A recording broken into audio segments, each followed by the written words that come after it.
Who wants some spicy mango kulfi? Me! Gully Kulfi is back on the Kulfi bike. Last week we gave out chai biscoff kulfi. Today it's spicy mango. Whenever Gully Kulfi hits a grocery store or pop-up near you, these flavors will definitely be on the menu. Also, let me know what city Gully Kulfi should come to next and which flavors y'all want to try. I'm currently at a charity barbecue in Richmond Hill with my buddy Chef Dev, so let's get his feedback on the spicy mango kulfi. Chef, All right, let me know what you think of this bad boy. try now? Yeah, go ahead. Texturally, it's amazing. You want it spicier? You want it sweeter? It tastes very mango forward, like a very, very ripe mango.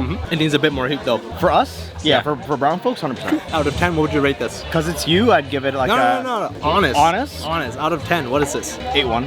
8.1?